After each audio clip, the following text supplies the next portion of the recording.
हल्द्वानी स्थित MBPG college में मंगलवार को परीक्षा में देर से पहुंची छात्रा को परीक्षा के लिए कक्ष में प्रवेश दिलाने को लेकर एक छात्र नेता और सहायक प्राध्यापक के बीच झड़प हो गई थी। छात्र विक्रम बिष्ट और सहायक प्राध्यापक एसएन सिद्ध ने एक दूसरे पर आरोप लगाते हुए भोटिया पड़ाव चौकी में तहरीर भी दी है, जिसकी पुलिस जांच कर रही है। इधर आज एक बार फिर इस मामले को लेकर कॉलेज का माहौल गर्म हो गया, जब छात्र नेता विक्रम बिष्ट अपने समर्थकों के साथ धरने पर बैठ गया। इस बीच प्राचार्य प्रोफेसर एसएन बनकोटी ने उसे धरने पर बैठने से रोका तो वह आत्मदाह की चेतावनी देने लगा। प्राचार्य ने इसकी सूचना पुलिस को दी तो मौके पर पहुंची पुलिस ने काफी देर गहमागहमी के बाद आखिरकार छात्रा को शांत कराया।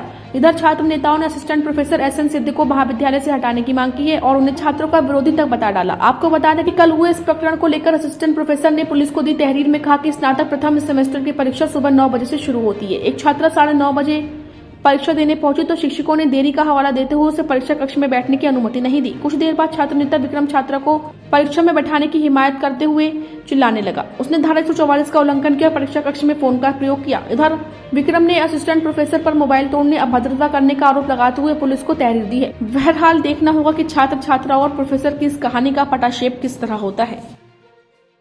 एक बालिका जो है, बालिका क्या सर 8 से 9 पेपर थे कल, तो काफ़ी लोग लेट आए। एक कमरा नंबर 61 पे पेपर चल रहा था, वहाँ बालिका को घुसने नहीं दिया गया। 3 से 4 बार बालिका को बाहर भेज दिया गया कि आप लेट आई हुए हैं, इस कारण बालिका को बाहर भेज दिया गया। सर कुमाऊं यूनिवर्सिटी का नियम ये है कि आधे घंटे तक कोई भी बच्चा पेपर देने जा सकता है। उसके बावजूद सर ने हमारे साथ बदतमीजी की गई। मैं सर की वीडियो बनाने लगा तो सर ने मेरा फ़ोन फोड़ दिया और मेरा कॉलर पर पकड़े मुझे जान से मारने तक की धमकी दी गई और मेरे खिलाफ धारा 144 का कितने मुकदमा थाने में दर्ज करवाया गया। एनएस सिद्ध सर है और मैं जानना चाह रहा हूँ कि धारा 144 का उल्लंघन उस दिन क्यों नहीं किया गया जिन कॉलेज में प्रोग्राम था, बच्चों के पेपर चल रहे थे या ढोल नगाड़े बजे, गाड़ियाँ आई, उस दिन धारा 144 का उल्लंघन नहीं किया गया। आज मेरे एक बालिका को पेपर दिलवाने के चक्कर में धारा 144 का उल्लंघन किया गया। ये कहाँ की नाइंसाफी है सर? ये वर्तमान समय में कुमाऊं विश्वविद्यालय की बीए, बीकॉम, बीएससी प्रथम सेमेस्टर की परीक्षाएं चल रही हैं। इसी बीच में जितने भी हमारे छात्र नेता हैं, जितने भी हम सीनियर्स हैं, हमारा ये काम रहता है कि जो हमारे जूनियर्स भाई बहन यहाँ पर पेपर देने आते हैं पहाड़ से, प्लेन से, काफ़ी बच्चों को सीटिंग के बारे में नहीं पता चल पाता है। उसी क्रम में हम रोज़ सीटिंग यहाँ पे बताते हैं। कल उसी क्रम में ये कार्य हुआ है। कल एक लड़की, हमारी जो बहन है, वो मुक्तेसर से आई, जबकि पेपर 9 से 12 बजे के बीच में था। यूनिवर्सिटी का ये नियम कहता है कि आधे घंटे तक बच्चे को पेपर दिया जा सकता है। उसके बाद भी हमारे कॉलेज प्रशासन ने, अन्य टीचरों ने, प्राचार्य जी ने 1 घंटे का समय दिया था।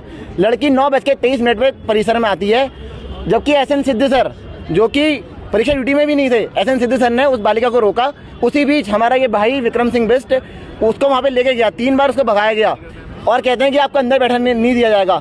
तो हमें समझ में नहीं आता है कि उनको एग्जाम ड्यूटी में बैठाया क्यों, जब उनको यही नहीं पता है कि आधे घंटे तक तो नियम है।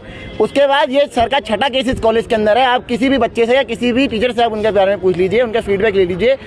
लगातार वो जानलेवा धमके देते हैं छात्राओं को और उसी क्रम में कल भाई का फ़ोन भी पकड़ा और भाई के गले में नाखून भी मारे हैं।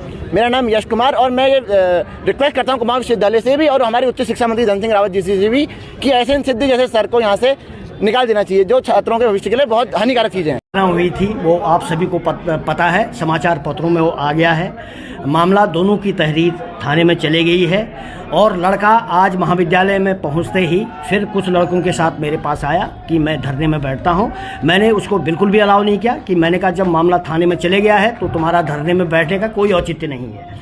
तो उसको समझा दिया गया है और उसने हमको ये धमकी दी कि मेरे पास एक ज्वलनशील पदार्थ भी है, मैं जिसका यूज कर सकता हूं। हमने तुरंत थाने में और एलआईओ को रिपोर्ट दे दी है कि लड़का कोई ऐसा कदम न उठाए, ताकि लड़के को सेफ रहना बहुत ज़रूरी है और हमने सूचना दे दी गई है और लड़के को हम धरने में नहीं बैठने देंगे क्योंकि मामला पुलिस में चले गया है।